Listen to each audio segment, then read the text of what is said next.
February, it was the upset. What an uppercut by Douglas. Down goes Tyson.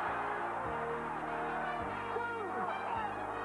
3, 4, 5, 6, 7, 8. It's over. It's over. Mike Tyson has been knocked out. Unbelievable. In March, it was high drama.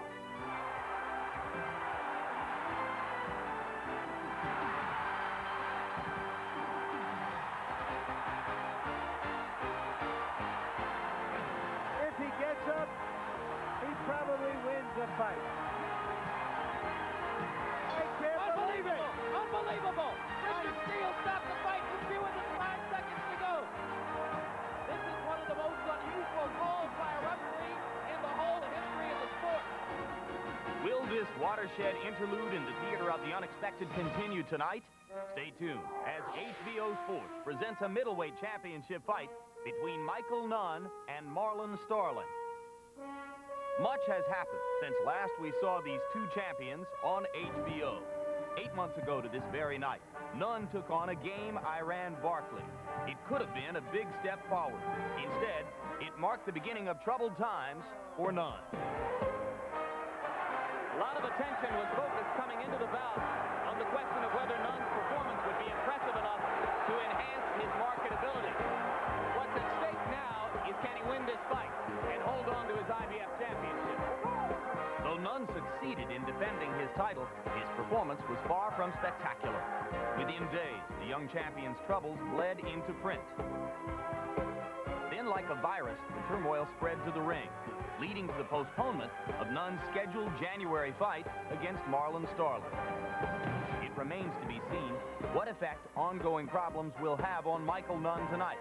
But even under the best of circumstances, he's got trouble in front of him in the ring. In February 1989, Marlon Starling reestablished himself as one of boxing's most irrepressible competitors with a stunning upset of WBC welterweight champion Lloyd Honeyghan. Got a left hand in, followed it with another. Honeyghan not coming back at the moment, and Starling lands 4 good blows in a row. Marlon Starling is the champion again. The victory would lead to a rematch with WBA welterweight champion Mark Breland. But Starling wasn't interested in fighting Breland a third time. He claimed he had a shoulder injury, and that bout was canceled. Starling also fired his trainer, Eddie Futch.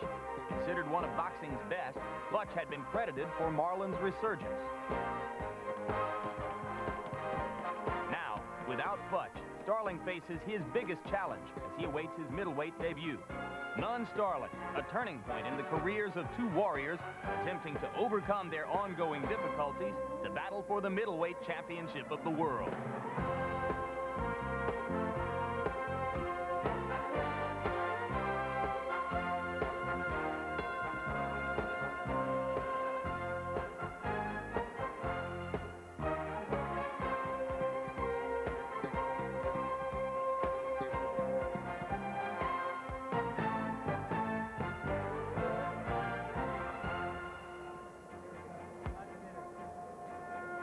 Tonight, World Championship Boxing comes to you live from the Mirage Hotel in Las Vegas, Nevada, as HBO Sports presents a fight for the International Boxing Federation Middleweight Championship of the World. Michael Nunn defends that title against World Boxing Council welterweight champion Marlon Starling. The fight is scheduled for 12 rounds. And we are indoors at the Mirage for this second major boxing promotion at the newest Glamour Hotel on the Strip. About 4,000 seats here in the indoor arena, and almost all of them will be filled tonight, though the bout has not created the public excitement we might normally have expected for a fight between middleweight and welterweight champions of the world. And hello again, I'm Jim Lampley. It is pretty typical of Marlon Starling's entire career that to the degree that this bout has created attention in the past few weeks, all of that attention has been paid to the difficulties of middleweight champion Michael Nunn. In the past 3 weeks, Nunn has fired his manager and trainer, left his training camp, and come here to train with another trainer then welcomed trainer Joe Goosen back into his camp last night, and Goosen will be in the corner today. Despite all these distractions, Nunn has told us, and specifically he has told our HBO boxing expert Ray Leonard, that he doesn't think he'll be bothered by any of this. Of course, we're talking now about a man who this morning at the weigh-in sucked in his belly, as you see there, and ultimately had to go outside for an hour to get rid of an extra half pound. Just one more piece of evidence that Nunn is not completely together as he gets ready to defend his title. Here's one of the great welterweights and then one of the great middleweights of all time. And Ray, he told you yesterday he wouldn't be bothered by all this. How realistic is that? Well, Jim, any friction in any fighter's camp is a negative. And I believe that with Michael Nunn, and it concerns me that all these changes have been made just a few weeks before the fight. I mean, he constantly says that it doesn't bother him, but a fighter doesn't need distractions. He needs to stay focused on what he must do in the ring. And Michael Nunn is only human. But he's fighting against a guy who's moving up 13 pounds, who's 6 inches shorter, who has never fought at the middleweight level before. Well, that may be the case, Jim, but I also feel that it's only indicative because this morning's weigh-in was a problem for Michael Nunn. That shows you the change of pattern as far as training is concerned.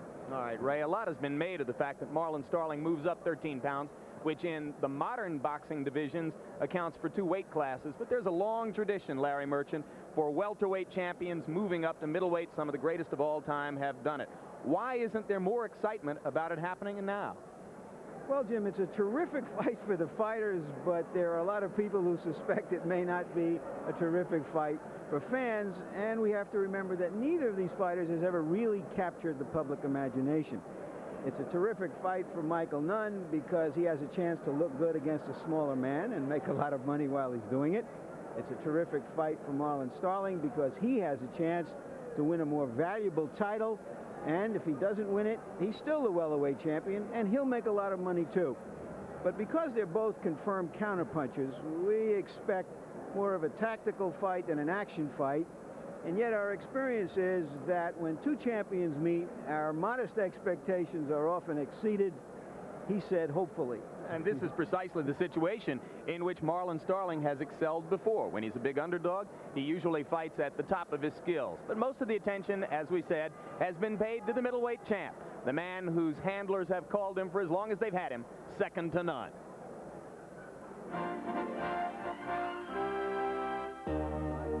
Michael Nunn is a man in conflict, torn between his longtime management group in California and loyalties to his family and friends in Davenport, Iowa.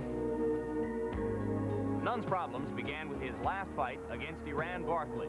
After an impressive, busy start, Nunn changed. He turned passive, and those punches he did throw lacked conviction. This left fans at ringside unimpressed. High expectations had led to disappointment. When I fought Colin, I knocked him around with 1 shot, so quite naturally that's what the fans thought. They figured, well, now going to come out and hit Barkley with 1 shot, and it's going to be an instant replay of the Colin fight. Unfortunately, it wasn't like that. But I give myself an A. But Nunn's former promoter, Bob Arum, gave him an F.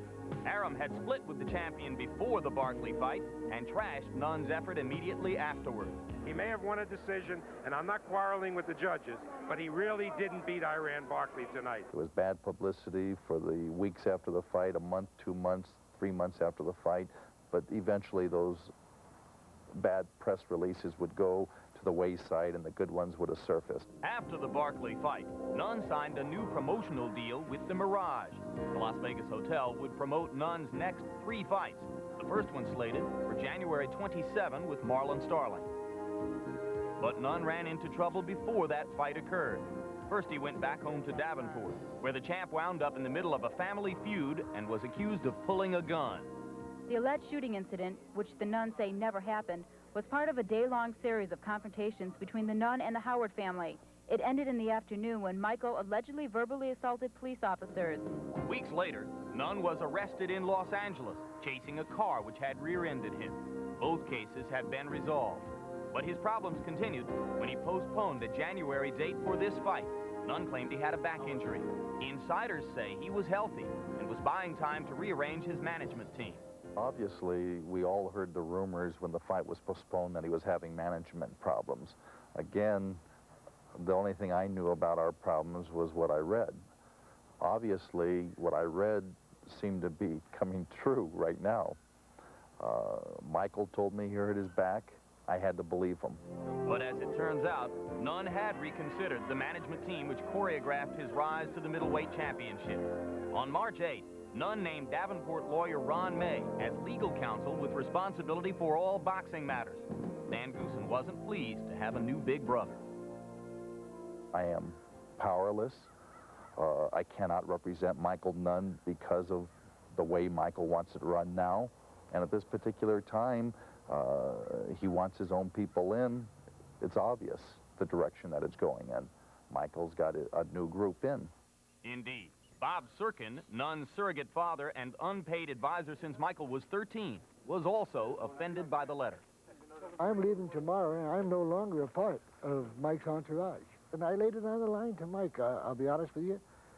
And to be fair to Dan and Joe, I told him, both as Dan and Joe, that frankly, I was tired of it. I didn't want it anymore. My position has been disputed, knowing where it came from, that it's not worth it to me any longer. And Goossen and Serkin say if they're forced out, then trainer Joe Goossen is out also. We think like a team. We've worked hard as a team. We've sacrificed as a team. We win as a team. We lose as a team. If we've been fired as a team, that's the way it is. The Goossens told Nunn they were unhappy doing boxing business with a lawyer who doesn't know the sport. Nunn says that puzzles him. They've done a tremendous job. I mean, you never heard me go on record and say they haven't done a tremendous job. I mean, we've been a winning combination, you know. It's a professional business I'm in. It's a dirty business that I'm in, and I don't think there should be nothing wrong with nobody looking at no contracts or nothing. I mean, you know, this is a business. Why can't I run it like a business? With both parties unwilling to back down, Nunn took action. On March 24, he left the Goossen training camp and announced he'd manage himself. He hired a virtual unknown, Cassius Bo Green, to be his trainer. You know, it'd be great to have Jordan in the corner. I mean, but with all the friction going on, I don't think it'd be appropriate now. Like I said, I just want to concentrate on the fight and go out there and take care of business. In a couple weeks, I'm sure things will calm down. We can sit down and we can be able to discuss whatever problems we got right now. So the question becomes, can Nunn put his problems aside tonight? He claims yes, despite unfamiliar surroundings. Can Michael take care of business in the ring with business so disrupted out of it? And we bring you back live to Mirage in Las Vegas, where coming up, HBO Sports presents World Championship Boxing, the live International Boxing Federation middleweight title bout between middleweight champ Michael Nunn and WBC welterweight champ Marlon Starling. And the fight is scheduled for 12 rounds. And if you're an insider in boxing, don't close the book yet on the Goossens and Michael Nunn. That man, Dan Goossen, has said to us within the past 24 hours that the lines of communication are still open. He still hopes to put the deal back together with the fighter. He popped into Nunn's dressing room today and said, "You're a great fighter, and we're with you all the way." And for more on that, and for his perspective on the fight, our HBO boxing analyst, Larry Merchant. Watching that piece earlier and the aftermath here in Las Vegas this week, I found myself wondering what gets into some champions. Why are some champions seemingly determined to go from great to ingrate to ungreat? I suppose it has something to do with a flaw in their character or makeup as athletes, something that makes them vulnerable to all those people out there who want to tell them they can make them richer and happier. What happens, of course, is that the champion usually becomes poorer and sadder. Witness Donald Curry and Mike Tyson, two terrifically talented athletes who had a mid-career managerial crisis that led to inactivity and then defeat. Is that the path, the destiny of Michael Nunn? Probably, if he doesn't patch things up with his winning team. Will it happen tonight? Improbably, although nobody ever profited a great deal by going up against Marlon Starling as an underdog. Starling, incidentally, has managerial problems of his own. 14 months ago, he had a sensational victory over Lloyd Hunnigan. Since that time, he's made only $100,000, and the blame squarely falls on the shoulders of his manager. A manager he can't get rid of and doesn't want to, because the manager of this herky-jerky-perky champion is Marlon Starling.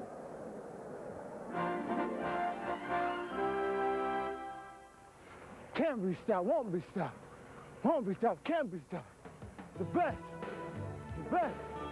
Recognition is what Marlon Starling has been fighting for his entire career. To be understood is another story. Starling is a complex, independent thinker. Claims he's unconcerned with other people's opinions of him. And a lot of other people think he's crazy.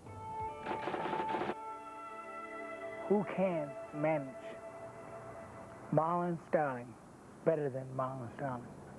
In boxing, the fighter usually takes care of business in the ring, and the manager oversees business outside the ring. But Marlon Starling has continually attempted to act as both fighter and manager, with mixed results.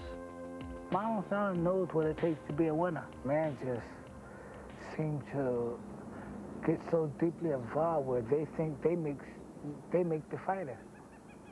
I don't think it's the manager makes the fighter. I think the fighter makes the manager. Sometimes I may be outspoken, but I never stepped on no one's toes to get ahead. But with no battering ram to knock loose opportunities for him, Starling has had to keep making noise. Words bump and shake against each other. The fighter is often misunderstood. People have to realize that it's not a chip on my shoulder. All I wanted from boxing was to be declared the best fighter in his weight class when he got to that point. But even in Starling's hometown, many say, who is he?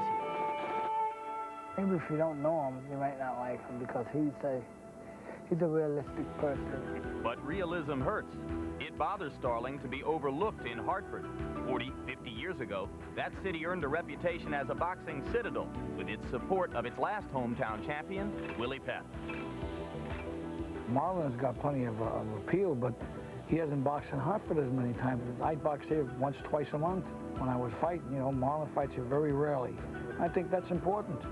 The importance of that was evident when Starling's last title defense played to a half-empty Hartford Civic Center.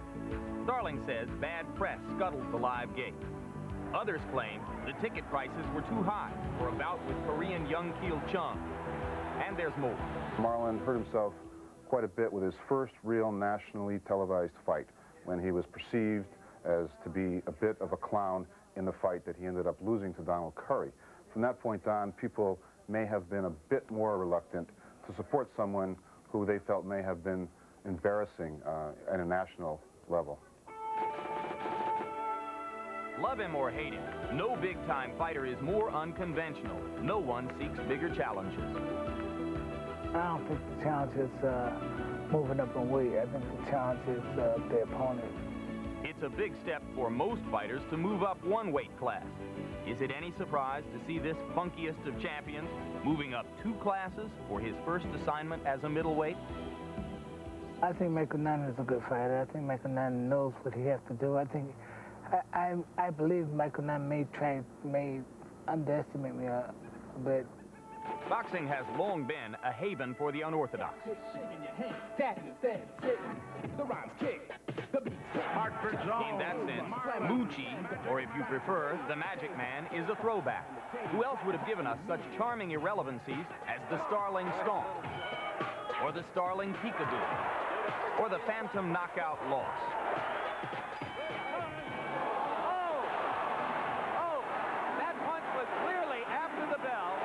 Do I look knocked out? Do I look like I'm wobbled?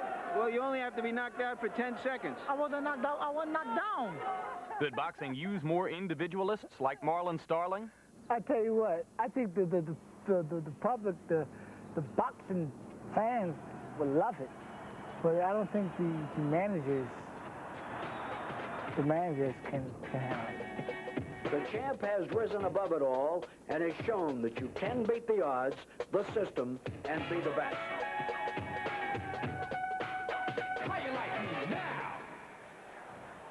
And now tonight, Marlon Starling tries to add his name to a select list of welterweight champions who have won the middleweight title. And it is a select list. Only 8 times in boxing history, actually, has a reigning welterweight champion fought a reigning middleweight champion. As you can see, Robinson, Basilio, Griffith, you're talking about top-of-the-line fighters who were able to pull off what this man is going to try to pull off tonight. Marlon Starling, fighting for the first time in his life at a weight heavier than 149, enters the ring as anywhere from a 5-to-1 to perhaps 7-to-1 underdog. I have to report to you, Jim, I just got a signal from the head of the bookmaking operation here in Las Vegas that the odds had plunged to 3-to-1 in the last hour. People betting on the underdog, Marlon Starling. What might have precipitated that, Larry? Do you think it's speculation with regard to all the difficulties Nunn has had and his initial failure to make weight this morning? Without a doubt. Smart money bettors feel that that half pound isn't going to hurt him physically. It suggests something is wrong, and they want to take the odds, and they all jumped in on it. Starling's career record as a welterweight has been in the ring for 51 decisions. 5 of them are counted as losses. Starling says only his second decision loss to Donald Curry should be seen as a loss, and the others can all be explained away in his own peculiar and sometimes compelling logic. Well, all fighters can find alibis for why they lose. They weren't trained properly, they were hurt, etc. But he does say that his second loss to Donald Curry was a real loss. He was ready, and Curry was just too good for him. But at his best, he's a remarkably inventive fighter, capable of coming up with new things in the ring. And right now, Ray Leonard shows us what Marlon must do and what Michael Nunn must do to try to win the fight. Well, Jim, he must be inventive tonight. He would need to use a lot of upper body movement and try to counter, especially the right hand, because the right hand works well against southpaws. And one thing about it, if you should hurdle Michael Nunn, you must seize the opportunity. You don't let up, Jim. You stay on top of him and throw punch after punch after punch. One thing about Marlon Starling that bothers me sometimes, he has a tendency to get lazy and careless, and he can't afford to do that against a guy like Michael Nunn. Because Michael Nunn, at 6'2", will find out that the uppercut is something of a beauty, because he throws a series of uppercuts that's been very effective. I can never, ever say enough about the left jab. Well, right jab, because Michael Nunn's a southpaw. It sets up everything. It puts you in line for the overhand left. Beautiful, beautiful punch. Michael Nunn has a problem sometimes. He has a tendency to clown and try to over-impress the crowd. He can't afford to do that against Marlon Starling. Starling punches are shorter and far more accurate than R.M. Barkley. And now here comes Michael Nunn, 27 years old today, and getting ready to put an end to the longest layoff of his professional boxing career. The man at the right of your screen in the foreground is Cassius Green, who was the trainer for the past 2.5 weeks in the absence of Joe Goosen. And just behind Cassius Green, you can see the familiar face of Joe Goosen, who was welcomed back into the Nunn corner just yesterday. And he apparently will be the #1 second. I just think that when it came down to the fight, Michael Nunn felt a lot of stuff's going wrong here, and I give him credit for being courageous enough in the face of everything and all of the friends and relatives who have been besieging him in these last months to say, I got to take care of business here, and I want to feel comfortable with my corner. And if you're Dan Goosing and you're looking for positive signs and symbols, you have to be pleased that Michael elected to wear the 10 Goose boxing jacket into the ring. But what about those blue gloves? I've never seen blue gloves in a heavyweight championship fight, Ray. Middleweight. In a middleweight championship fight, sorry. Point well taken. Heavyweight championship fight either. Yeah. Both fighters will wear the blue gloves, and Michael Nunn brings a record of 34 wins, 0 losses into the ring. You saw the 23 knockouts listed, but if there is any remaining question about his skills as a fighter, it would have to do mostly with his punching power. And there's the tail of the tape, and you see all the advantages to Nunn: younger, taller, bigger, longer reach, and even despite the fact that that reach advantage is listed at only 3 inches there, Michael Nunn just presents the picture of a bigger, rangier fighter than you expect from most middleweights when he steps into the ring. Because he's a rangy guy, long arms, and very, very tall. And here is our punch stat numbers to give you a profile of how active these fighters are. You can see what Nunn did against Barkley. Barkley put a lot of pressure on him. Starling is going to try to do the same thing. And Breland is just as tall as Nunn, so perhaps those figures mean something. Starling was able to handle Breland. And here are the jabs. Nunn uses it perhaps as his best weapon, Starling uses it to get on top of his opponent and throw harder punches. Rules for the bout as referee Mills Lane prepares to call the 40th championship fight of his illustrious career. 3 judges will score the fight from ringside. 10-point must system, no standing 8 count, no 3 knockdown rule. You can be saved by the bell in the last round only. And now, up to ring announcer Jimmy Lennon Jr. for the pre-fight introductions. Ladies and gentlemen, sports fans around the world, welcome to the magnificent Mirage Hotel in Las Vegas, Nevada. As the Mirage Hotel and Casino, Al Goosen Promotions and Cedric Kushner Productions presents the main event of the evening. 12 rounds of boxing for the IBF Middleweight Championship of the World. This fight is sanctioned by the International Boxing Federation, the president supervising at ringside, Mr. Bob Lee. Along with the Nevada State Athletic Commission, the chairman, Dr. James Nave. Commissioners, Dwayne Ford, Dr. Elias Gannon, Jay Nady, and Luther Mack. Executive director is Chuck Minker. Presenting to you the officials as appointed, the chief ringside physician, Dr. Flip Pomansky, along with Dr. James Game. Timekeepers at the bell also keeping count of the knockdowns. We have Mike Lasella and Al Bisick.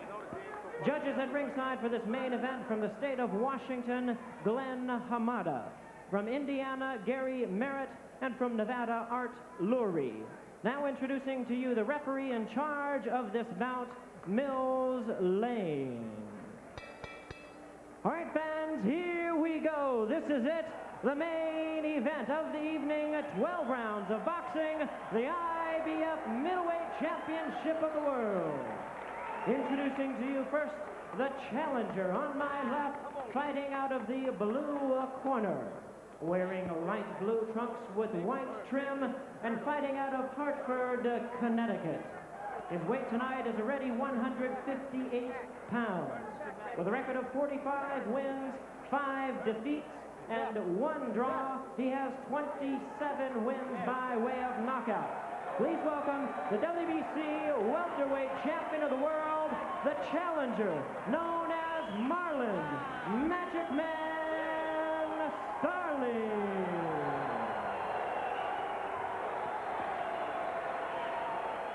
And his opponent across the ring is the defending champion, fighting out of the red corner. Entering the ring wearing white trunks with black trim and fighting out of the Ten Goose Boxing Club in North Hollywood, California, by way of Davenport, Iowa. His weight tonight is an even 160 pounds. His outstanding record, 34 wins, no defeats, 23 wins by way of knockout. He is the undefeated IBF middleweight champion of the world, Michael, second to none. Referee in charge now to give instructions, Mills Lane. All right, now you've already gone through the instructions in the dressing room one time. Any questions from the challenger's corner? No, sir. Any questions from the champion's corner? Let's get it on, come on. As Damon Runyon said, the race usually goes to the swift and the battle to the strong. But where Marlon Starling is concerned, who knows how fast his head is and how strong his heart is.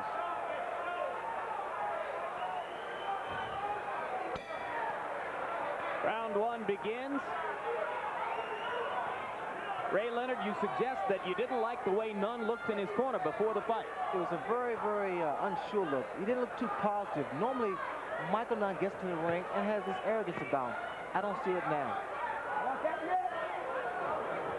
With Marlon Starling, because he's fighting a heavier weight, he didn't have to exert himself to make the 147-pound weight limit. He was able to train and relax too. This is vintage Starling. He's talking already. He pushed Nunn into a corner and tried to aggravate him.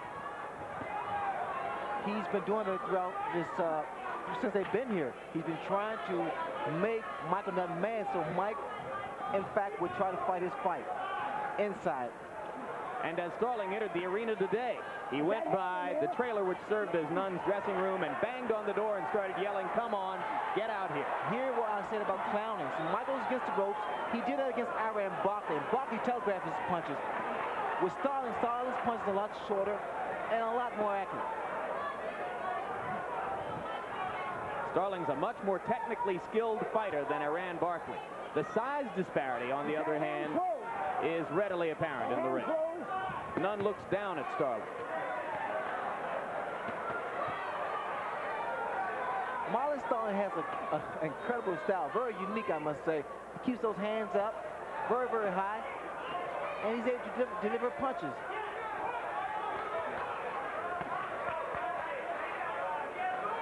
Those hands in, Eddie. Those are the uppercuts that Michael Nunn is throwing. And those uppercuts could be powerfully important against the peekaboo defense. Well, they work very well because I think also a punch like Tyson throws to the liver and then the uppercut, because you have to disguise that punch. That head, both of you.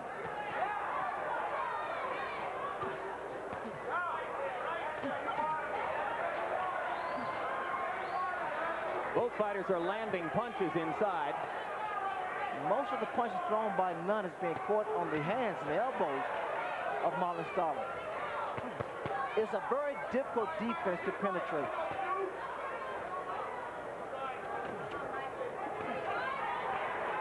You see what's happening here, Jim? Marlon's walking his man down. He's throwing that lead-off right. The right hand works well against southpaws. You'll notice they throw it from time to time. And in the last 30 seconds, Starling has begun to land frequently, and he seems to have Nunn a little bit befuddled. Watch the right hand. There it is again.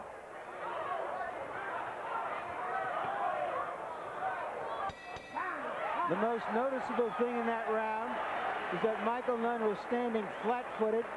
Apparently, he's decided to try to impose his greatest strength on the welterweight champion. We'll see if he can do it. What you do in asserting yourself, just keep hitting the body more. Okay. Just be aware on the inside. Mike, is this guy a piece of cake or what on the inside? Okay. You're gonna stay on the inside, keep dominating. Use the jab from the outside a little bit more though. Okay. Hey, pretty much you're doing what you want to do with the guy. Just don't get lazy in there with him. Don't let him keep getting off. Right hand's working for you, okay? Now just use those feints, okay? I want more feints out there. It'll make the right hand work a little easier, okay? And the jab's working well too.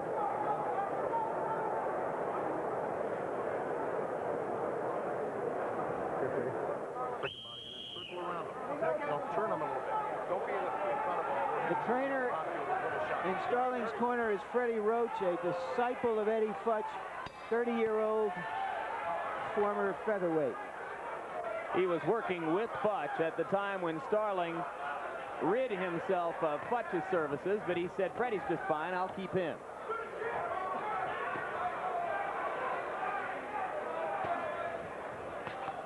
The punch count statistics for round one reflected what you said, Ray, that Starling was picking off most of Nunn's punches with his gloves and his forearm. And his trainer, Freddie Roach, told Starling, just keep throwing the right hand. There it is again. And also, like to reiterate on Larry, Michael Nunn is standing straight up. He's not bending at all. There's the right hand again. It's going to connect every time. Get him up. Come on, Marlon. Well, it did against Hunnigan. Nunn presents a much bigger picture in there than does Lloyd Hunnigan. What I see here is Starling is far more relaxed than Michael. Michael now is turning to orthodox, which I've never seen him do. And Starling, in return, turns to southpaw.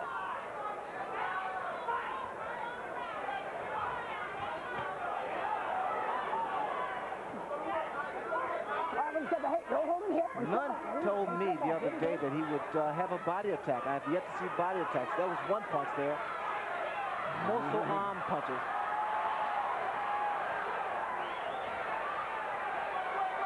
And you heard Joe Goosen between rounds urging Nunn to go to the body, but that's not what he's doing now. Wailing away at Starling's gloves. Keep watching that right hand, Jim. He's snapping Nunn's head back with the right hand.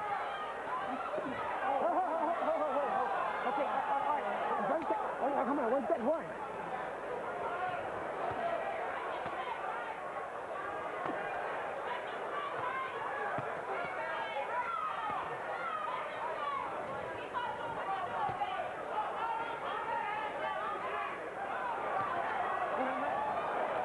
These punches thrown by Michael Nunn is not going to get any type of respect from Marlon Starling. He needs to put some body behind those punches.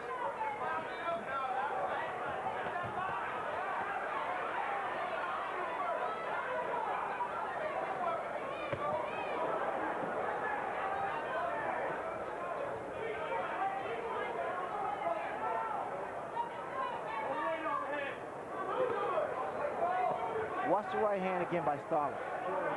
He's trying to set him up.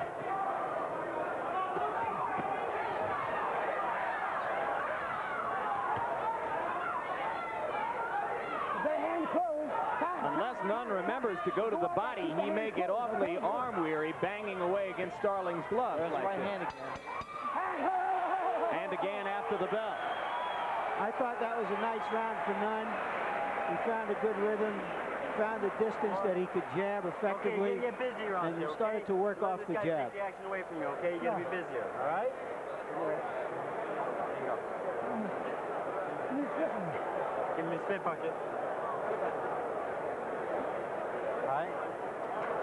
15 off line. 12 rounds, okay? Now you can pick the pace up. You can't give rounds away. Let's win them all, okay? All right? A little lazy that round, okay? More punches, okay? You don't have to be real tight out there. Just there's a lot of snap in your punches, okay? Quick. A little bit. And I think when you bumped heads in there. Yeah, we bumped heads, yeah. Keep using that jab, though, Mike. When you keep it from the outside, use the jab, slide the uppercut. That's what's working from the outside. No, let me keep it on here. On the inside, Mike, body and pivot around them. We can't play, babe. We can't play. Get this. Step back in the ice. It appears that Nunn already has a slight swelling over his right eye. Very few tall, skinny fighters become dominant fighters. I can think of Tommy Hearns, Bob Foster, the old light heavyweight champion. And there's a question if he keeps fighting this kind of fight, whether he can take punishment for 12 rounds.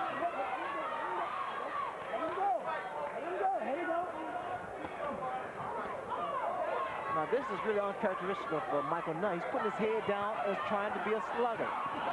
Watch the uppercuts from Marlon Starling. Nothing's happening here. Starling's blocking those shots. A couple shots got in.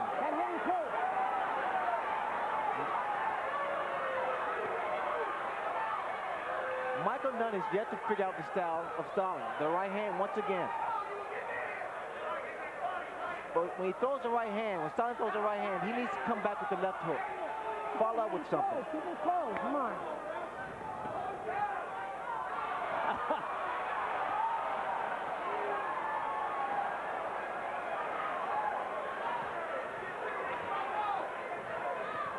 My trainer, Pepe Carrero, always told me that if one punch can land, the other punch can land too. Ray, why is he changing from southpaw to right hand, back and forth? What is he getting out of that? Whether or not he's trying to confuse this man, I don't know. But if something works, Larry, you don't stop. Nunn digs to the body to get off the ropes. Starling had complained before the fight that he did not want to see loose ropes in this ring because Nunn likes to lean against them and lean back and work off of that. Nunn was able to do what Joe told him to do in the corner, throw punches, then pivot. Don't stand behind the net. Come on, come on, come on. He did that, but he didn't throw any more punches after that. Mills Lane warning the fighters not to hold and hit. Nunn has a tendency to reach out with his right hand and hold the back of Starling's head. Starling ripping with the right hand again, and again, and again. 3 right hands landed.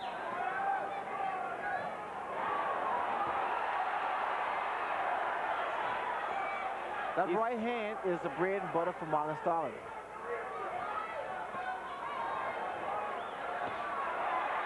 These are not hard right hands, but they're landing with unerring accuracy. And Ray, as you pointed out before the fight in your tip of the night, the right hand is always effective against the southpaw if you find this place for it. If it lands, keep throwing it, but come back with something else, a left hook.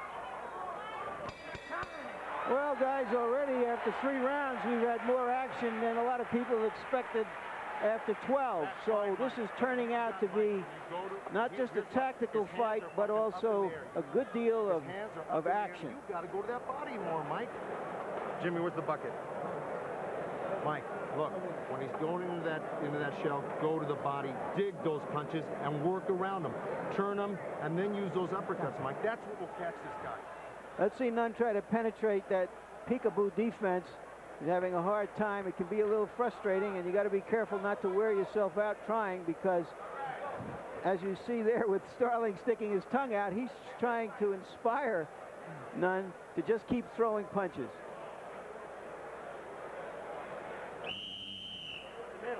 Neither of them apparently has the firepower to hurt the other so far. If any one of them hurts the other, it will be through attrition. And indeed, both have chosen to indicate to the other that they can't be hurt under these circumstances. By punch count statistics, against Iran Barkley in a fight in which people thought he didn't look all that great, Nunn landed more than 50% of his punches. He's landing about 20% of his offerings against Starling. That right and left a moment ago might have been the best combination so far in the evening for Nunn. That left landed. He's finally beginning to get past Starling's peekaboo defense.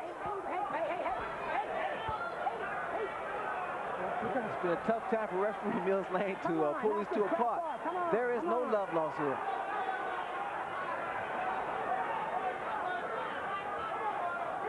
I can't believe Starling's not going to the body of Michael Nunn. Look at the body, so exposed.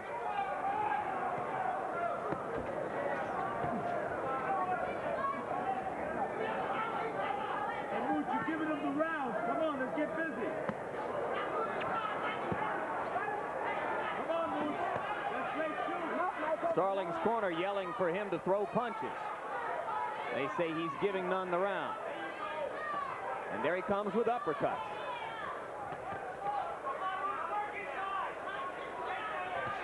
Although Starling has thrown some pretty good right hand, not powerful right hand, but they were very accurate. The problem he's making, he's not throwing his combinations. He's not putting his punches together.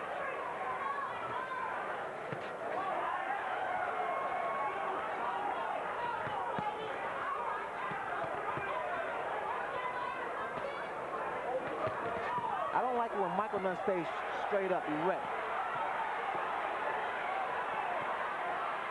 Nunn dominating the action of this round. Now you see Starling, he retaliates. And when he throws his punches in bunches, you see how many land.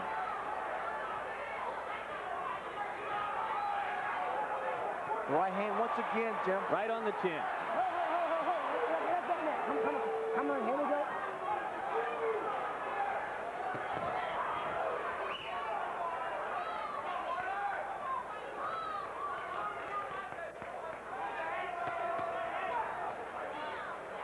Nunn starting to work more and more effectively with the jab. Starling has given him more opportunities in this round. Well, that was a warning by Mills Lane for a low blow. In fact, Joe Goosen was telling Michael to go to the body a lot more, but Michael selects to go to the head. I prefer Mike to stay in the head, because when he goes down, he puts his head down. And when he does that, Starling hits him with the right hand. Well, we've had Douglas Tyson, we've had Chavez Taylor, and now we have Nunn Starling. We're on a roll, and sometimes it's infectious, but when you get two champions, you don't know what to expect. All right, Moochie, go stand right in front of this guy. Combinations and off to the side, okay? Very good, Moochie. Let's go. Win those exchanges, okay? Harold Letterman, our unofficial official, how do you have it? Well, Larry, I've got it 39-37, 3 rounds to 1 in favor of Michael Nunn. Basically, we score fights on clean punching, effective, aggressive, in this ring generalship and defense, and I think Michael Nunn has been the faster, more effective, cleaner puncher with the left hand so far. Right over there. All right, so Harold, I have the score the same way. I can't say I can separate it into all those categories, however.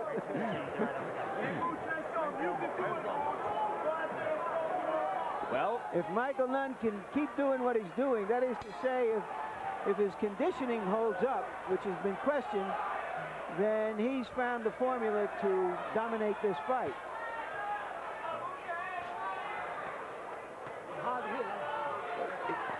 Starling just told Michael Nunn that he's hard to hit. Yeah. He said, I'm hard to hit. You talk about no love lost, Ray. I can't imagine any opponent liking Starling. He's a pest. He's a great guy. He's a character, I'll tell you that. A punch that I used to play with in the gym was an overhand right. Not a straight right hand, but an overhand right, especially against a tall opponent. Roundhouse right from Starling fell short. Nunn starting to become more effective inside.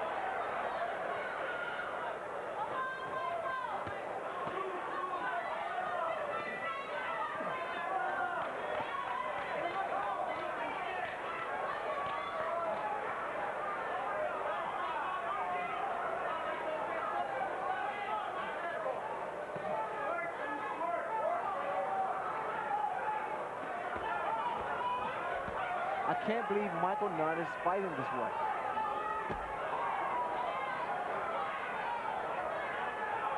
When he comes in this way, he has a tendency to put his head down, Jimmy. And in doing so, he's very susceptible to shots thrown by the shorter Marlon Starling. Well, Larry and Harold both have him winning 3 of 4 rounds, and you can't believe he's fighting this way. You see the fight differently? Well, I just see that Starling's been throwing more punches, although the hand speed of Michael Nunn sometimes has a tendency to mesmerize you. That's why I'm not a judge. It's maybe a tough fight for judges to evaluate. And 2 of them are the 2 judges who gave Nunn his victory over Iran Barkley in Reno in August.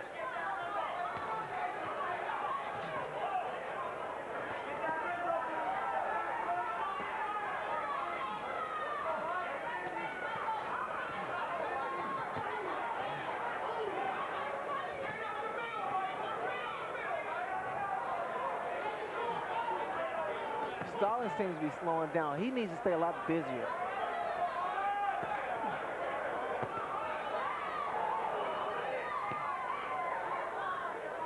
For the first minute of this round, Starling was busy and Nunn slowed down. But now in the ensuing 2 minutes, the middleweight has taken over again.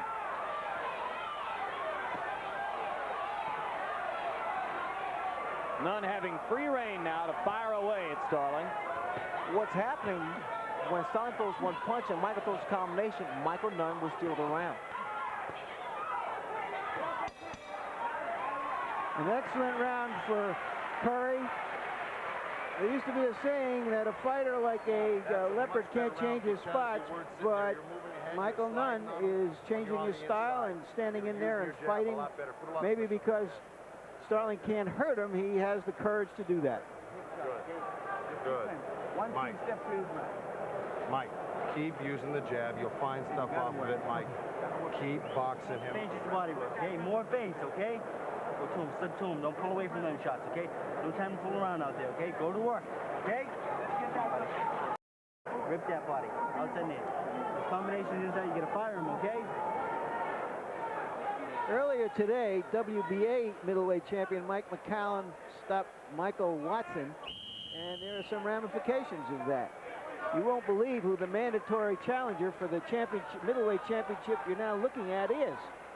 It's Donald Curry, who's only fought 2 middleweights in his life, neither one of whom we've ever heard of. But indeed, according to the rules of the International Boxing Federation, the winner of this bout must give Donald Curry a match before July 17th this year.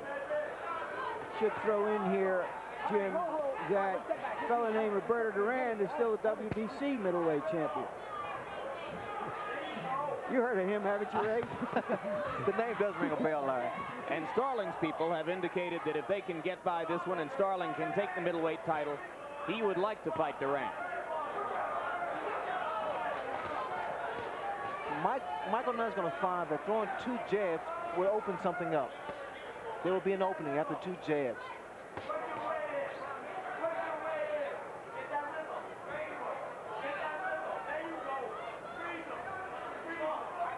Nunn switched to conventional for a while, now goes back to the southpaw stance. So he goes from throwing left jabs, of which he landed the 2 in a row that you were looking for, to right jab. Coming with the left off of it, and here, now Mike's clowning here. And this is when Starling should jump in there.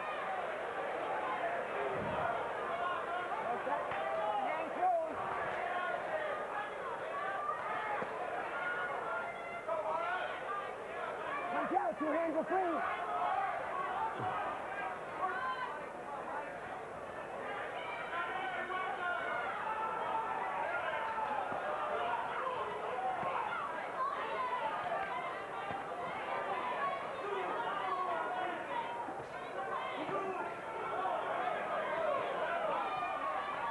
Starling just a lot more tentative than he was in the first few rounds, Ray. Could it be that the bigger man's size and weight have gotten to him a little bit? Fighting a bigger man does wear you down.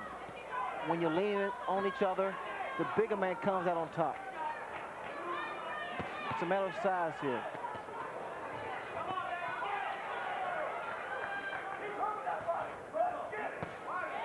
Now Michael Nunn's going to the body. Nunn dominating the action here. Starling, for the time being, has stopped throwing punches again. Very good trick there, stepping on the foot of a taller opponent. Often happens when a conventional fighter faces a southpaw.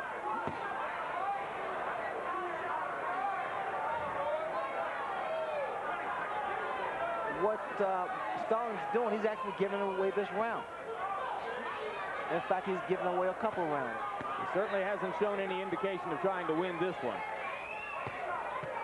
And for a man who's been out of the ring 242 days, Nunn now showing little if any sign of ring rust.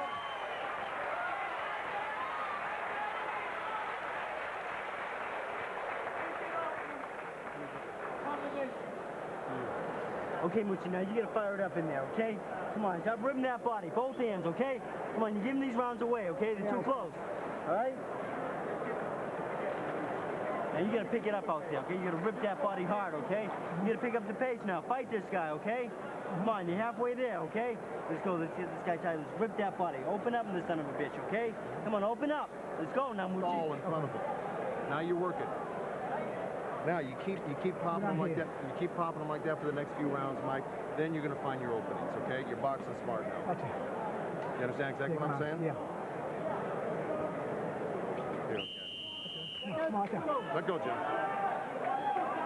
Freddie Roach keeps saying okay, okay, okay, but his fighter, Marlon Starling, is not okay right now. You have the impression Starling never listens to anything in his corner? Well, he's his own manager, isn't he?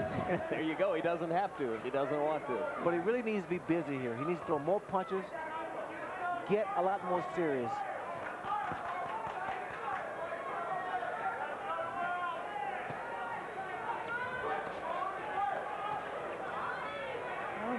The man who's been doing all the talking in Nunn's corner is Joe Goosen, who just returned to the Nunn camp from his 3-week exile overnight. Now Starling begins to go to the body and become more aggressive, as Freddie Roach had urged him to do. Hey, step back. Let him go. Let him go. Here we go. Hold on.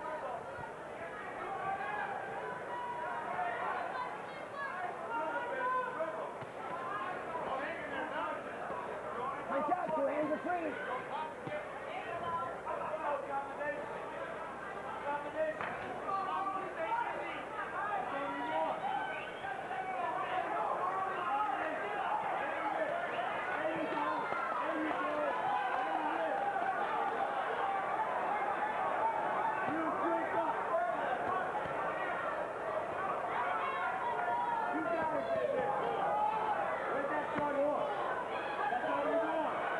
I'm waiting for a left hook from Marlon Starling. You have Michael Nunn standing straight up, just waiting for that punch. Marlon is still throwing the right hand. Freddie Roach, Marlon's trainer, wants 2 hands. I think that Starling was hurt then. He was rattled for a second. Or either off balance.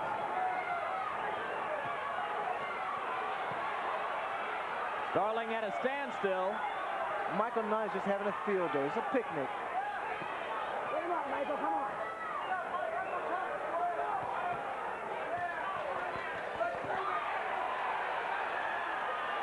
You see what happens, Jim, when Marlon Starling throws combinations? He's a lot more effective. But one punch is not going to get it with the guy with the foot and hand speed of Michael Nunn.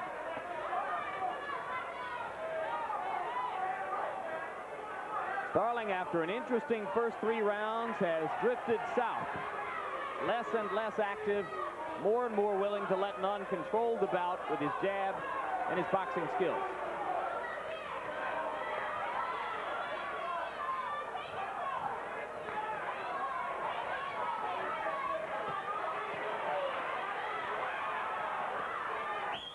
And now these punches are getting through the peekaboo defense.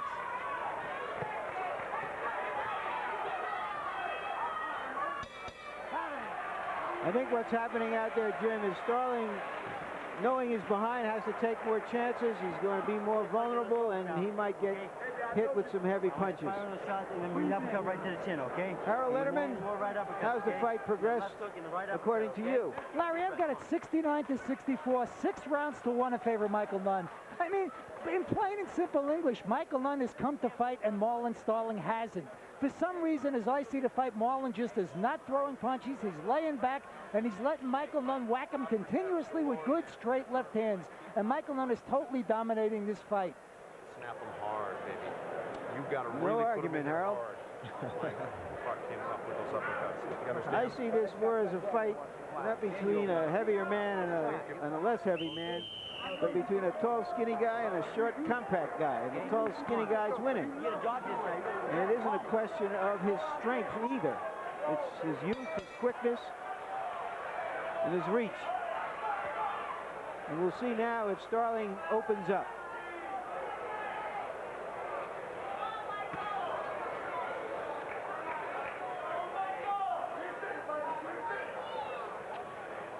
He's trying a little trick again, step on the foot. And that is the case, like you stated earlier, Jim. Quite a tall guy, southpaw, unorthodox. Nunn casually looking down at his front foot as if to say, all right, I'll watch it if you're going to try to step on it.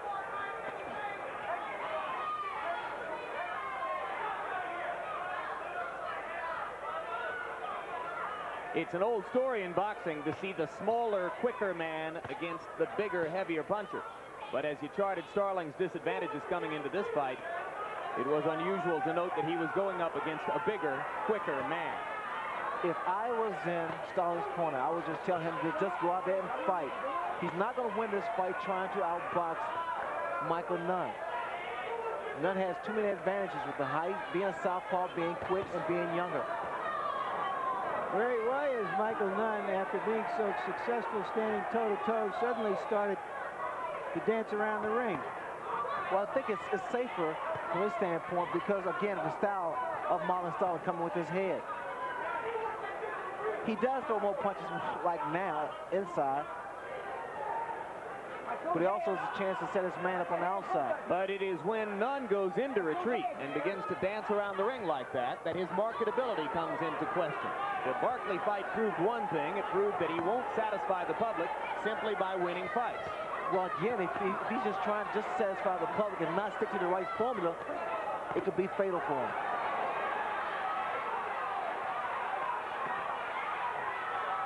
So you're saying it ought to be enough for him to win fights? Exactly, Jim. When you do what he's got you thus far. I mean, Michael Nunn does not have a body to be a puncher, inside puncher.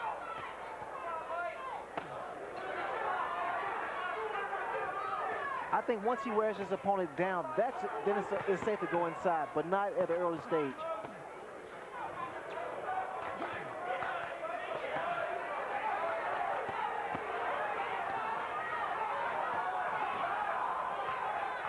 The question has always been, would Nunn make it to a level where the public would compel people like Ray Leonard to have to fight him.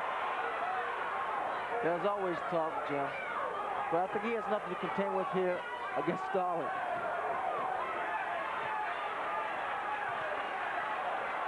Starling coming alive, landed a right cross inside. Now Nunn comes back with a fury of his own. Starling gives away too many rounds. A good action round. Good. Good. But Starling needs more than that. He ain't gonna take much more of this. You got 9, 10, 11, and 12. Sit back. Let me get some water on you. Relax. Jimmy, leave that alone right now. Champ. The real champ come out now. That's right. The real champ Nunn, come out. see, Nunn, I 1, 2 steps to your left. look into his eyes now. I'm telling you right now, he was fading that round. He was fading big time. You had him hurt, Mike. He had one flurry in that whole round. You had him hurt 2, 3 times with those flurries. Once you daze him, Nunn, you've got to keep on him. Okay, here is a good toe-to-toe exchange as Starling opened up, landed something good inside, and took one almost at the same moment from the fast-handed Nunn.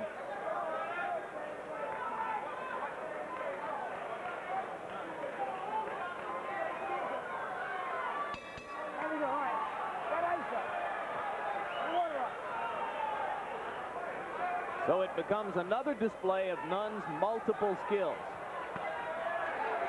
And Starling has to climb out of a hole.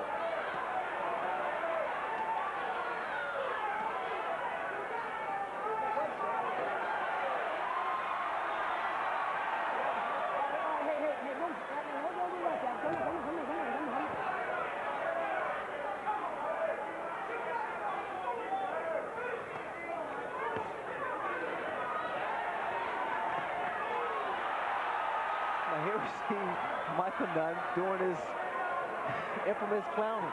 And you said before the fight that he shouldn't clown. Because you're always at risk when you clown like this, especially when a fighter is capable of throwing a big punch. Wins him no points from the judges.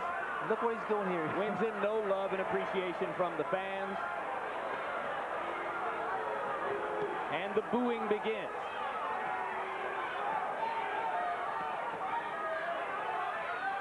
Michael Nunn has incredible hand speed, and that's what's so impressive about him.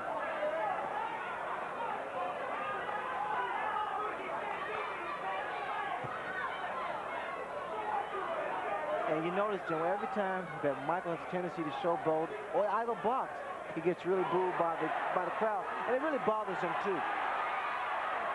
And I think it bothers Marlon Starling. It really doesn't help a fighter's morale, because he wants to be impressive. He wants to be good. He wants to be great.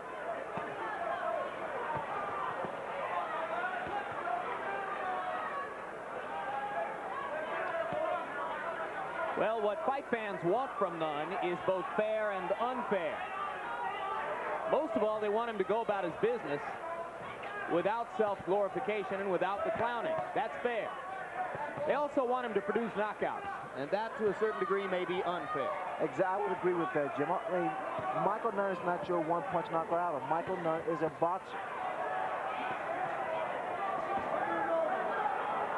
If you really observe Michael Nunn's punches, I mean, they come in bunches, come in like 4 or 5 punch combinations, but you'll notice that his punches, he punches with his arms, with speed, not with body. And the booing begins again. He excited the boxing public in the weeks following his 1-round, 1-punch knockout of Sumbu Kalambe. All of that excitement dissipated in the 12-round decision over Barkley.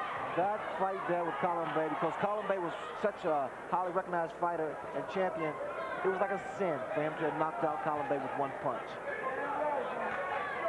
Because now he has lived up to the expectations.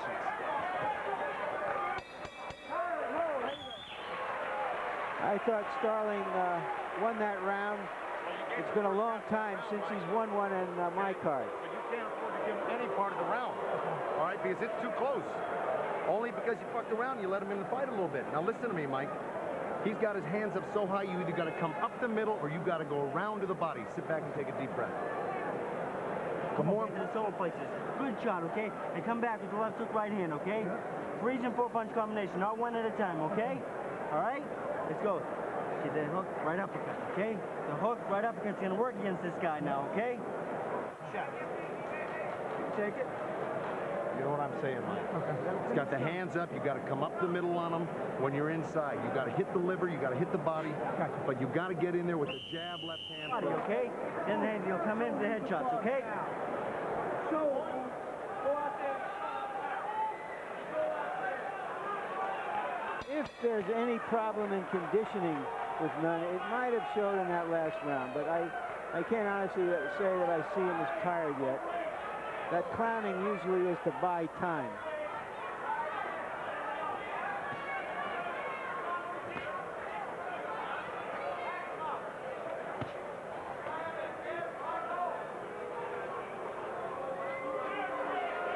And the booing begins again. How does that affect Nunn in the ring, Ray? He knows it's there. He knows it's for him. You'll notice that Michael Nunn will become aggressive all of a sudden because of the reaction of the crowd. The crowd at times plays a significant role in one's performance. If you're not put out enough and the crowd starts booing you, you will become a lot more active. I don't think the crowd is booing Nunn. I think they want to see more action. They want to see more competition. But I think that's up to Starling to do something about this. They could probably be booing both fighters.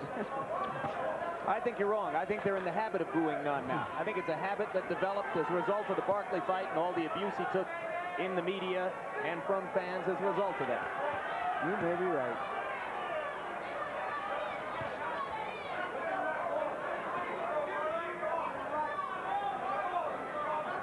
If Marlon Starling can ever throw an overhand right, a Ken Norton right hand, is now or never.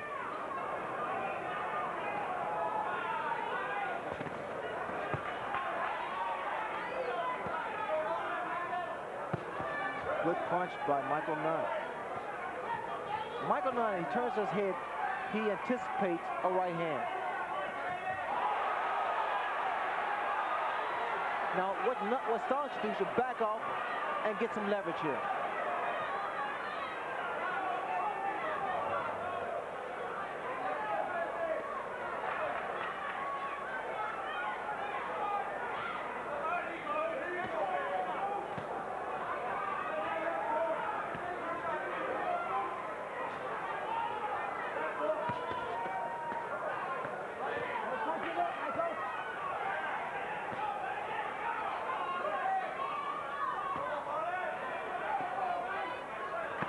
Good shot. Those are the kind of shots that slows a big man down. Those shots to the body. Drill those shots to the midsection. It may be a little late, though, for Starling to be working to the body and trying to slow Nunn down. That might have been a better idea back in rounds 3 and 4. Solid left hand from Starling, but he's landed enough with the right hand to show that he probably can't hurt Nunn. But also, Jimmy, you must be fair. It's tough to look good against Marlon Starling, too.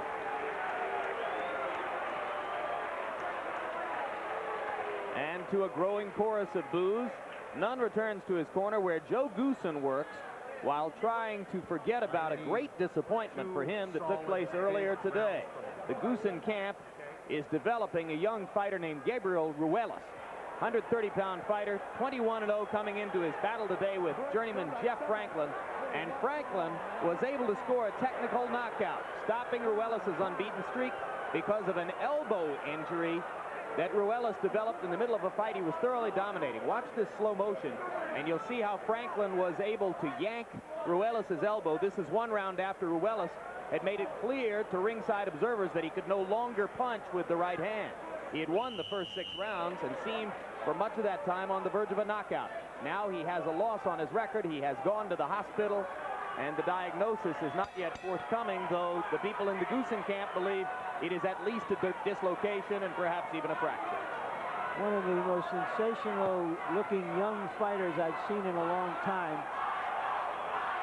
He has a hurdle to clear now, and it will make him a better fighter down the road if he does.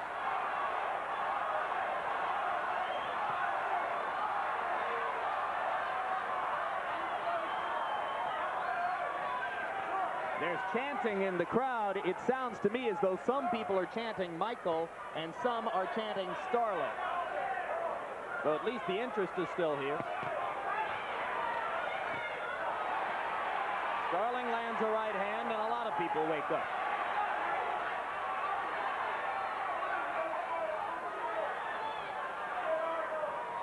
Marlon Starling needs to get going now. He needs to throw more punches here. This is when you reach down, Jim. This is when you bring up that special little magical resource.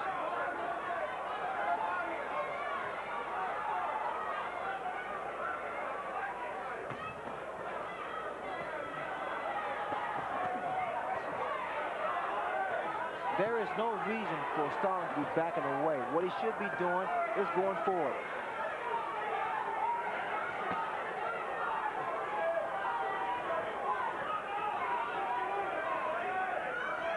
There's such a significant difference in the size of Starling and Michael Nunn. Because Michael Nunn carries away a lot better and much more of a full-fledged middleweight than Marlon Starling. Here he's just measuring Starling and taking pop shots, just picking his shots. Nunn's great hands and feet giving him a chance to dominate yet another round.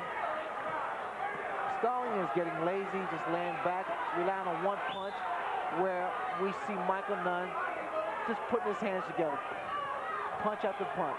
Starling has landed 3 left hands right on the kisser, but they don't bother Nunn, who is standing in to try to deliver more punishment.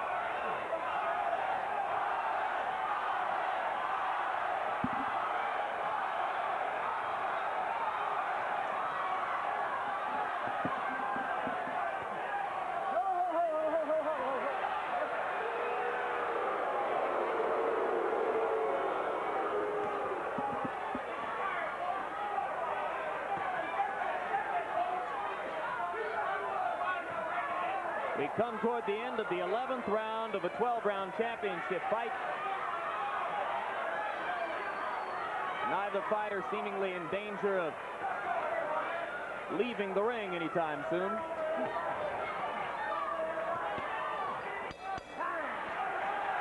My guess, Jim and Ray, is that the people who are unhappy with Nunn's performance here in Las Vegas are those people who bet the fight down from 6-1 to 3-1. They bet on Starling because I think Michael Nunn looks pretty good right here. This is for your birthday. Sit back and take a couple deep breaths now. Okay, now Moochie, he punches. When he punches, you punch with him, okay? These two outside, you are right down the middle. 1-2, 1-2, okay? Fire it straight and hard now. As you can this round, put hooks after uppercuts after left hands. When you stun them, stay on them. You look good at 1-2. Get up now, Moochie. Straight punches, okay? Punching down to the jab, overhand right, first thing, okay? All right, go out there. Ping, hard. Hard, Moochie, okay? Pick it up now. Harold, going into this last round, how do you see it? Larry, 8 rounds to 3, 107-102, Michael Nunn. He's just too quick, just landing too many hard left hands. What we're saying here is that Michael Nunn is still the middleweight champion, and Marlon Starling is still the welterweight champion. Starling had hoped for a future path out of the welterweight division. He doesn't much want to fight WBA welterweight champ Mark Breland for a 3rd time. Also, no one wants to fight Simon Brown. Another one of the welterweight champions. Simon Brown has a problem. Everyone avoids him. He's too good. He's that good. And also, right now, Starling needs to be good.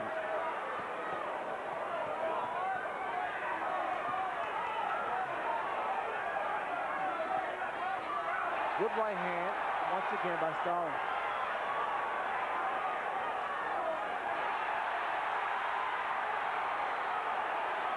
That overhand right is the one that knocked out Mark Breland in Columbia, South Carolina. That was the right hand that I was talking about earlier that bothers those tall southpaws. Because it comes on the blind side. You can't see it coming. Crowd is chanting, Marlon, Marlon.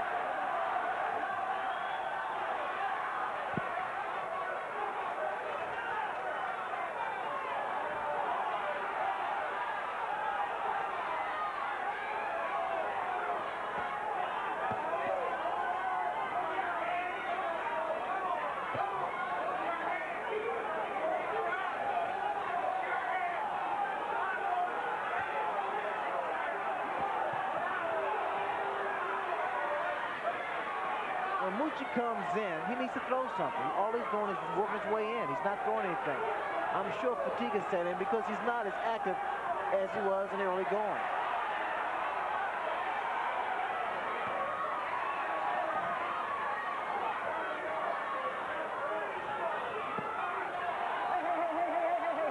Come on now, one right there. Hold him up, come on. Mills Lane still in the bout, cautioning Nunn against low blows with a minute to go.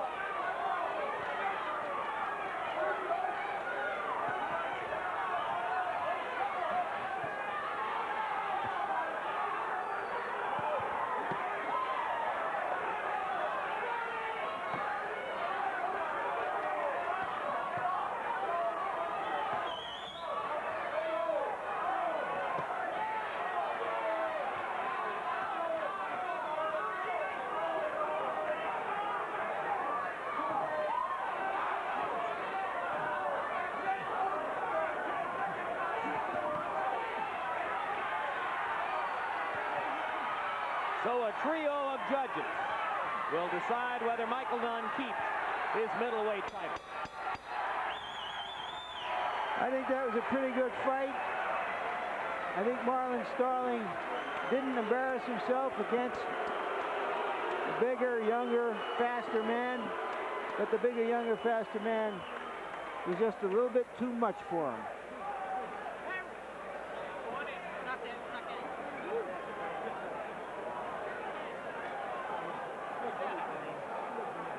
I thought it turned out to be a pretty good performance by Michael Nunn, considering the fact that he's fighting a guy like a Marlon Starling who's been around the block a few times. It's a tough fight. Starling's not the easiest guy to figure out. In fact, he's one of the toughest to figure out. But he made himself a little bit easier today than we might have expected, particularly in the middle rounds. Well, you know, Jim, Starling just got comfortable. He didn't throw enough punches. In fact, Freddie Roach's trainer just begged him to throw more combinations, to be a little more physical. In fact, he wasn't throughout the middle rounds. Starling looked as good as he's ever looked against Lloyd Hunnigan 14 months ago, and Eddie Futch, as trainer, was partial architect of that particular performance. Do you think he may have done himself a disservice by getting rid of Eddie Futch? I think anytime you get rid of a guy like Eddie Futch, you do yourself a disservice. The fact of the matter is, here's a man who wants to be champion, who is champion, Marlon Starling, and wants to manage himself and do all the above. You can't do that. You need to concentrate on one thing. That's boxing. I'm told that ring announcer Jimmy Lennon is ready to give us the official decision. Ladies and gentlemen, at 12 rounds of championship boxing, we have a majority decision, and here are the score totals. Judge at ringside, Gary Merritt, scores about 114, even a draw. Overruled by Judge Art Lurie, who scores about 117 to 111, and Glenn Hamada scoring about 118 to 110 in favor of the winner, and still IBF middleweight champion, Michael, second to none.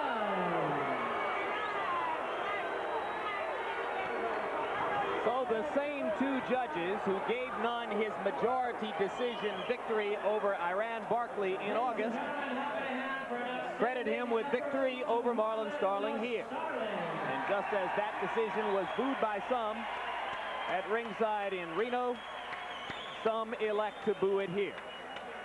It's tough to be Michael Nunn, unbeaten, unchallenged, unloved. Total punches in the fight, Nunn 975 to Starling 682. Nunn landed more punches also, and that percentage, 32%, is way up from where it was in the first 3 rounds of the bout when he was uncharacteristically inaccurate. And right now, Larry Merchant stands by in the ring. Larry? All right, Michael Nunn. Michael, you've been through a lot of turmoil recently. Tell us how you feel about the turmoil and coming through all of this finally. Well, psychologically, I'm real tired because throughout the last 2 or 3 weeks, I had to put a lot of things behind Michael Nunn. But that proved the great champion I am. And you like to tip my hat to Marlon Starling. He's a very tough competitor. He knocked out Mark Breeden. He's beaten Simon Brown, the 2 reigning welterweight champions. And he got in, real good shape. And he tried to take the fight from me due to me having my management problems. But I thank the good Lord up above, the blessed Michael Nunn with the skills, the willpower, determination, to keep on going.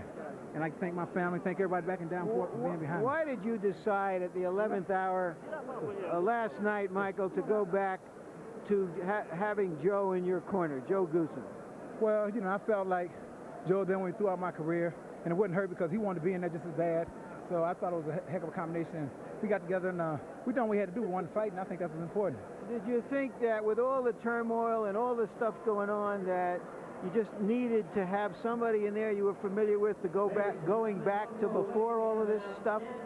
Well, like I say, you know, I credit a lot of this to this friction.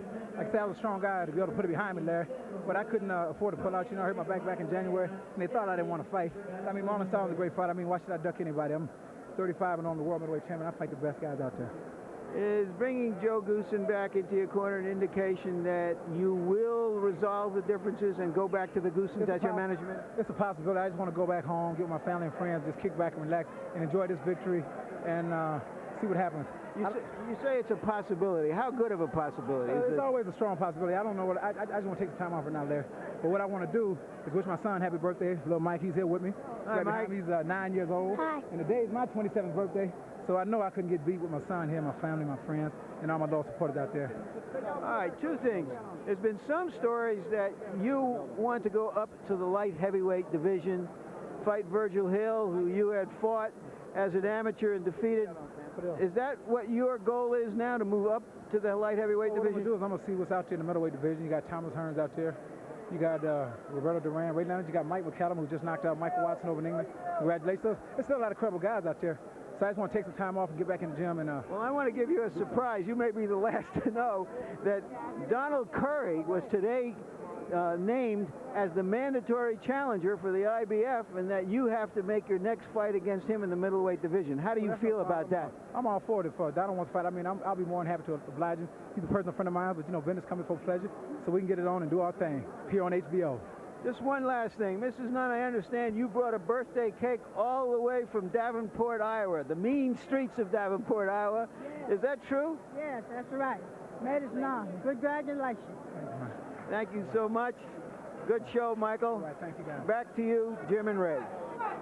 All right, thanks very much, Larry. And Michael ran down all of the options there, Ray. He talked about the other middleweight champions, Mike McCallum and Roberto Duran. He mentioned the possibility of a fight with Thomas Hearns. As Larry pointed out, the International Boxing Federation has mandated today that if Nunn wants to keep that title, he's supposed to give Donald Curry a fight before July 17, and Nunn said he's willing to do that. The bottom line is it looks as though he's a long way away from the kind of pay-per-view battle with yourself or Hearns that a lot of people thought he was close to a year ago. Is that about the size of it? I think with Michael Nunn, Jim, he has to go back home and reevaluate what's taking place thus far in the past 3 weeks. You know, getting together his managerial problems, resolving that, and then really observing himself, seeing what he wants to do. He needs to do a lot of soul searching. Give him a grade on a scale of 100 today, given all of the difficulties coming in with the change in management, welcoming his trainer back into the camp last night. Where would you rank him? As far as mental stability is concerned, I give him an A. But as far as sheer performance, you know, it's like a C, because he's in a no-win situation. He's fighting a little guy. Now, as far as Marlon Starling was concerned, if he had won the fight, then it would have been a great accomplishment because he beat a bigger man. All right, let's go back up to the ring and Larry Merchant to see what else we can learn about what happened here. Larry? Don't remind me. At least I have something. Well, the reason that Marlon Starling is hiding here is not because he lost the fight, but because before the fight, he had stated that he wanted to win this title so much because he just hated the thought of going back to having to train in a rubber suit and lose all that weight to fight as a welterweight. But back you go, because this guy just looked too young, too fast, too tall, what? Well, he's not too, he wasn't too young. I think when I got inside, I didn't work hard enough. Nunn is a very elusive fighter. Maybe down the line I can get a rematch, but, you know, I still the best welterweight in the world, and I think there's another middleweight to beat me in the world.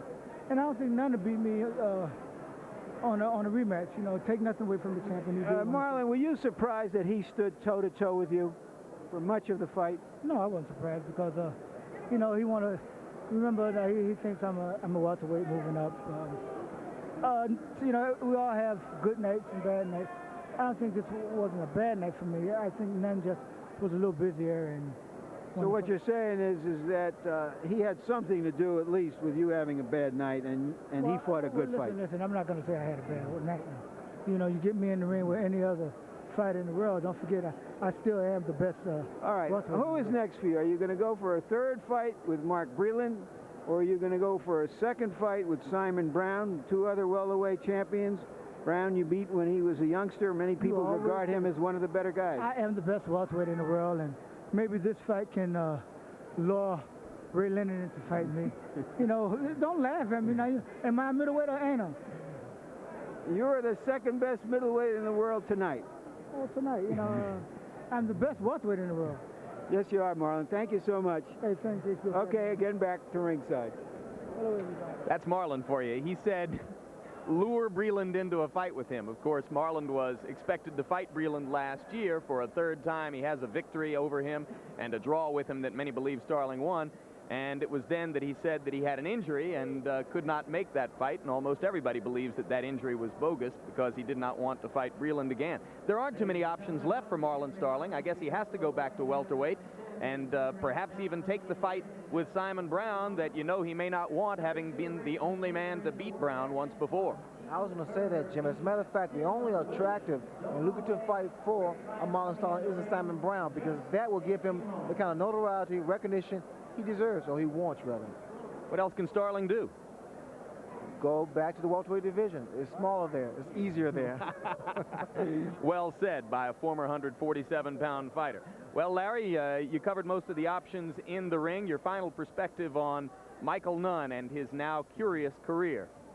Well, I thought he fought well as he can fight. I think that he's the type of fighter, for example, like a Marvin Hagler.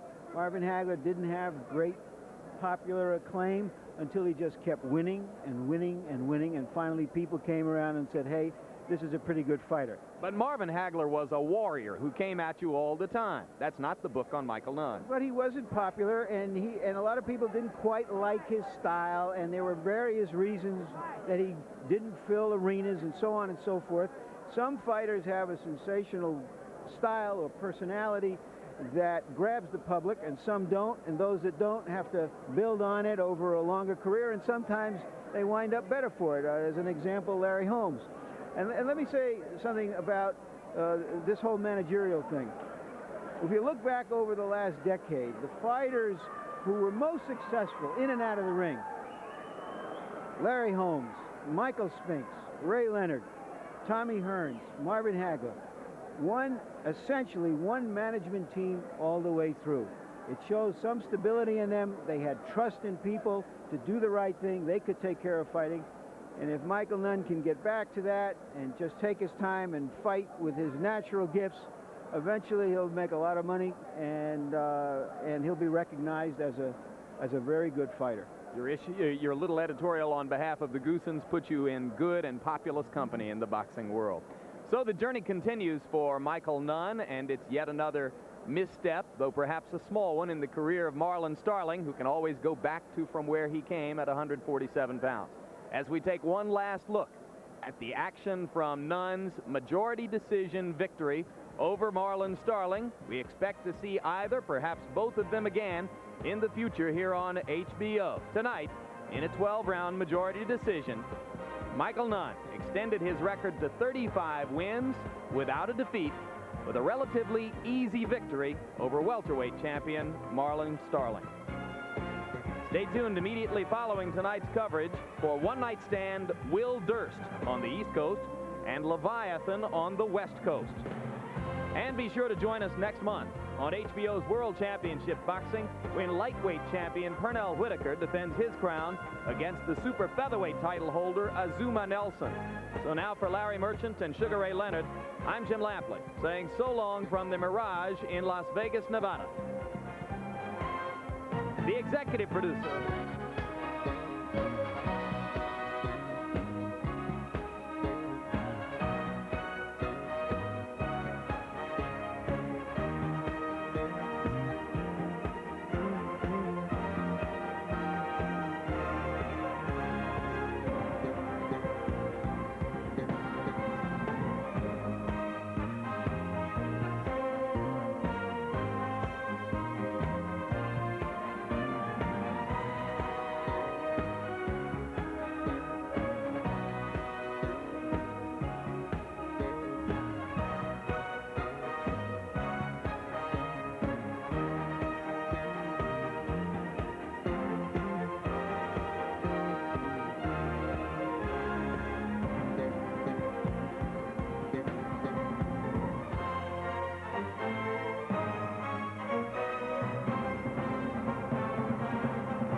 presentation of HBO Sports. UBC lightweight title against hard-pounding